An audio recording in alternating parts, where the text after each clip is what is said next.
Hey friends, it's Alex. Welcome back to my channel. Today I'm sharing with you some releases that I am highly anticipating that are coming out in April, May and June.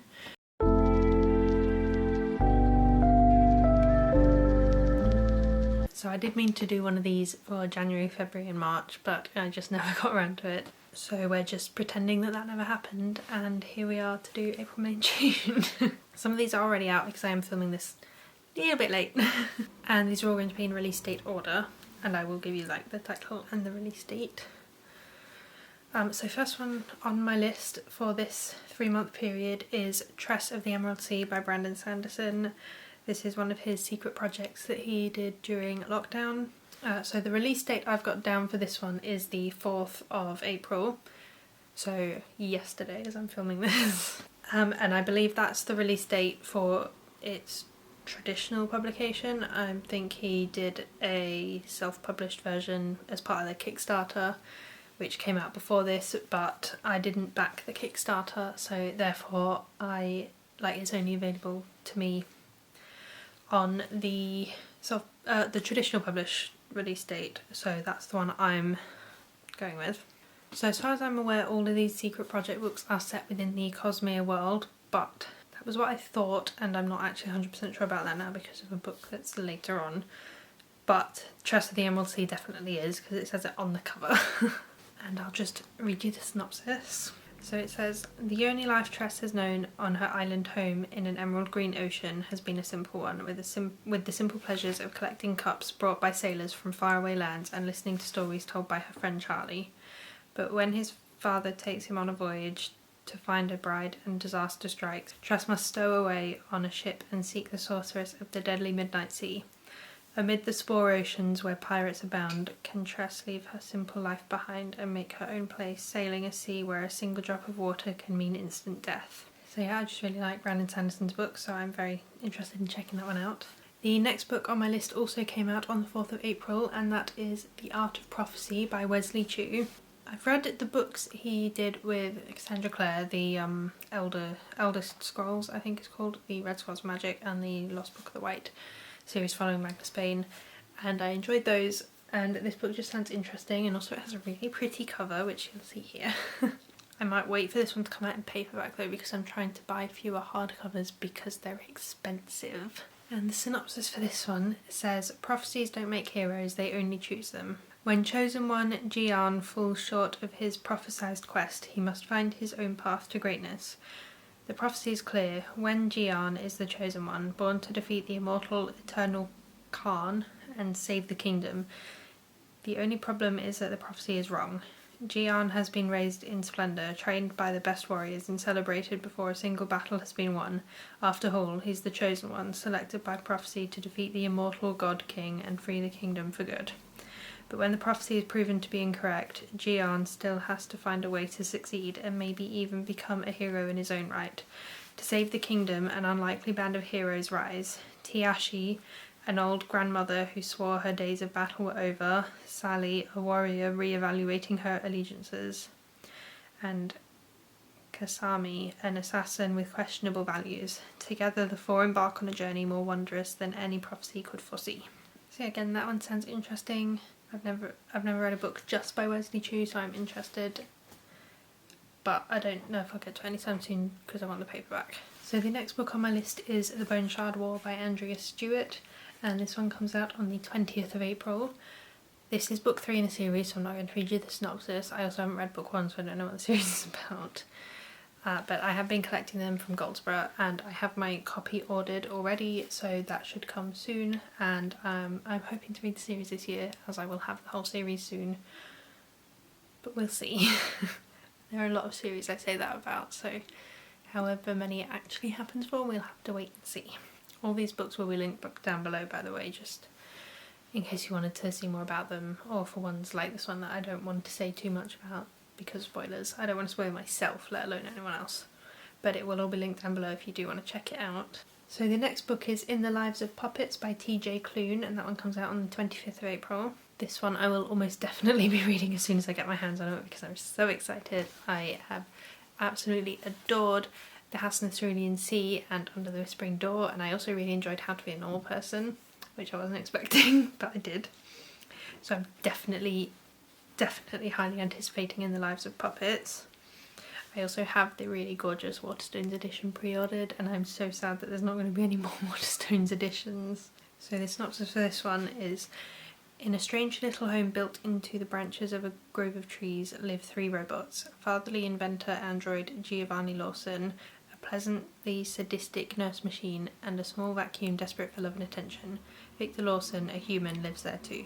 They're a family, hidden and safe. The day Vic salvages and repairs an unfamiliar android labelled Hap, he learns of a shared dark past between Hap and Geo, a past spent hunting humans. When Hap unwittingly alerts robots from Geo's former life to their whereabouts, the family is no longer hidden and safe. Geo is captured and taken back to his old laboratory in the City of Electric Dreams, so together the rest of Vic's assembled family must journey across an unforgiving and otherworldly country to rescue Geo from decommission or worse, reprogramming. Along the way to save Geo, amid conflicted feelings of betrayal and affection for Hap, Vic must decide for himself, can he accept love with strings attached? So yeah, I feel like I'm going to get very attached to some androids in this book. That's what's going to happen here. The next book on this list is another one that I don't think I will be purchasing right away because I want the paperback. But that is Dragonfall by L.R. Lamb. I love dragon books, so I'm definitely keen to check out this one. So this one comes out on the 2nd of May, so we're into May now. And this is apparently the first book in a trilogy, and it has dragons, which I've not even read the synopsis. I just, like for myself, I just knew that I wanted to read it because dragons. But I'll read the synopsis to you now. Long ago humans betrayed dragons, stealing their magic and banishing them to a dying world. No, I have read this actually, I do remember this now. Centuries later, their descendants worship dragons as gods, but the gods remember and they do not forgive. Since they were orphaned, Arcady has scrapped a living thieving on the streets of Vatra, dreaming of life among the nobility and revenge. When the chances to steal... I'm very tired. When the chance arises to steal a powerful artifact from the bones of the Plaguebringer, the most hated person in Lumet history, they jump at it, for its magic holds the key to their dreams. But the spell has unintended consequences, and drags Everin, the last male dragon, who was once foretold to save his kind, into the human world. Trapped and disguised as a human, Everin soon realises that the key to his destiny and to regaining his true power lies in Arcady. But all he needs to do is convince one little thief to bond with him completely, body, mind and soul, and then kill them. Yet the closer the two become, the greater the risk both their worlds will shatter. So yeah, that sounds interesting. I must say the fact that the dragon comes into the world disguised as a human makes it a bit less exciting because I like dragons. But I'm still willing to give it a go because, you know, dragons. The next book on my list is also a dragon book, and that is Fourth Wing by Rebecca Yarros, and that one comes out also on the 2nd of May, same day, and I believe this one's going to be a duology, and this one is described as a fantasy romance perfect for fans of Leigh Bardugo and Sarah J Maas, which I'm a fan of both of those authors. So, and it has dragons, so like it sounds like it's going to be a great book for me, and I really, really hope I love it. I have high hopes for this one. Welcome to the brutal and elite world of Basgiath War College, where everyone has an agenda and every night could be your last. 20-year-old Violet Sorringale was supposed to enter the Scribe Quadrant, living a quiet life among books and history. Now the commanding general, also known as tough as Talon's mother, has ordered Violet to join the hundreds of candidates striving to become the elite of Navarra, dragon riders. But when you're smaller than everyone else and your body is brittle, death is only a heartbeat away, because dragons don't bond to fragile humans, they incinerate them. With fewer dragons willing to bond than cadets, most would kill Violet to better their own chances of success. The rest would kill her just for being her mother's daughter. Like Xaden Riorson, the most powerful and ruthless wing leader in the Riders Quadrant. She'll need every edge her wits can give her just to see the next sunrise. Yet with every day that passes, the war outside grows more deadly, the kingdom's protective wards are failing, and the death toll continues to rise. Even worse, Violet begins to suspect leadership is hiding a terrible secret. Alliances will be forged, lives will be lost, traitors will become allies or even lovers. But sleep with one eye open, because once you enter, there are only two ways out: graduate or die. So yeah, that one sounds excellent. I love a good Dragon Rider story. And as much, I enjoy fantasy romance from time to time, but I'm way more here for the dragons. I just love dragons.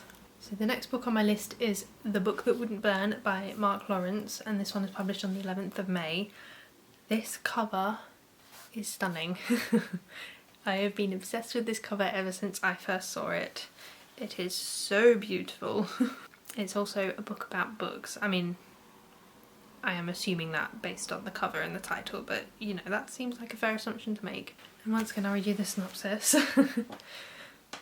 Evar has lived his whole life trapped within a vast library older than empires and larger than cities. So it's definitely a book about books. Levira has spent hers in a tiny settlement out on the dust where nightmares stalk and no one goes.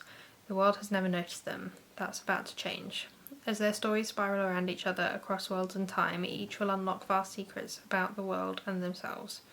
This is a tale of truth and lies and hearts, and the blurring of one into another. So not the most descriptive or lengthy synopsis, which, to be honest, I'm grateful for because I'm struggling to speak. But yeah, I'm drawn in by the cover. I've heard really good things about Mark Lawrence's books. I have some, but I haven't read them. But yeah, I'm definitely very keen to read this one. I wasn't actually going to get that one in hardback, but I think I'm going to have to just because it's so beautiful. So the next book on my list is a novella, and it is Untethered Sky by Fonda Lee. I have not read anything by Fonda Lee. I do want to, it's just getting around to it, but I thought this one's a novella, so I'll definitely get around to it quickly because it's only 160 pages. And this one comes out on the 23rd of May.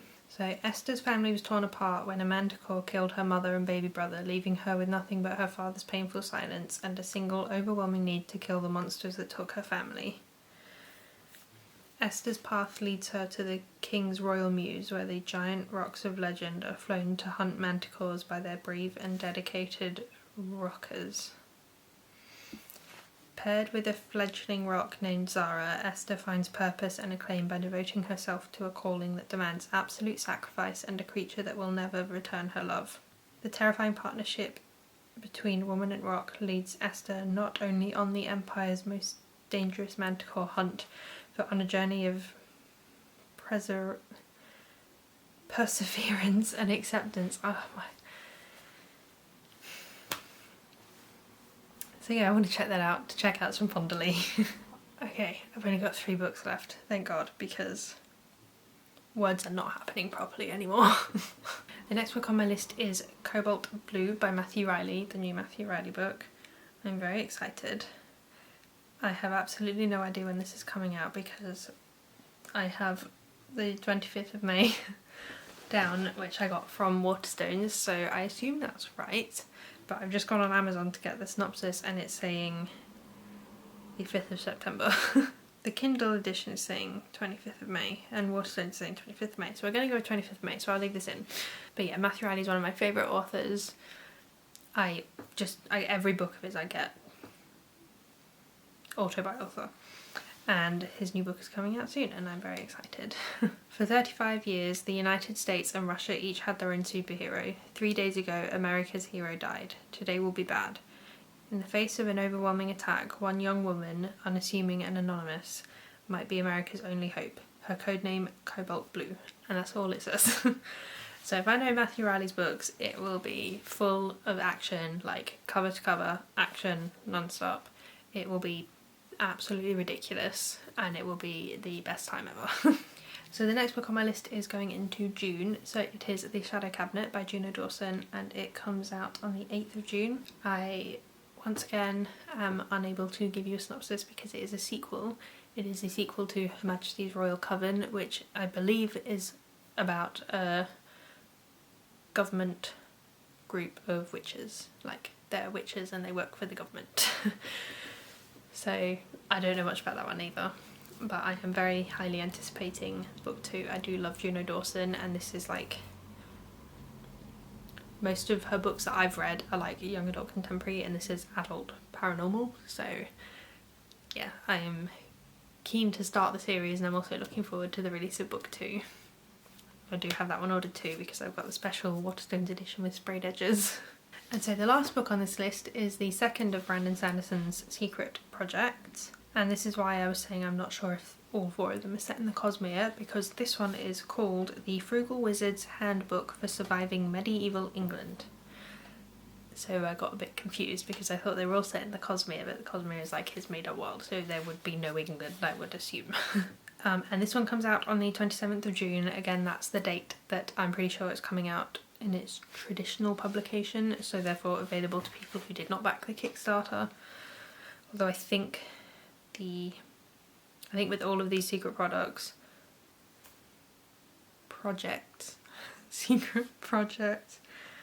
fuck me, they're coming out earlier on ebook than in like hardcover. So the ebook comes out on the 11th of April, but the hardcover comes out towards the end of June, but I prefer physical copies, so that's what I'm going with. Yeah, I don't think this one's set in the Cosmere, but I'm intrigued by the title. I do like that sort of title format. Like, another example is T. Kingfisher's Wizard's Guide to Defensive Baking. I think that's what it's called.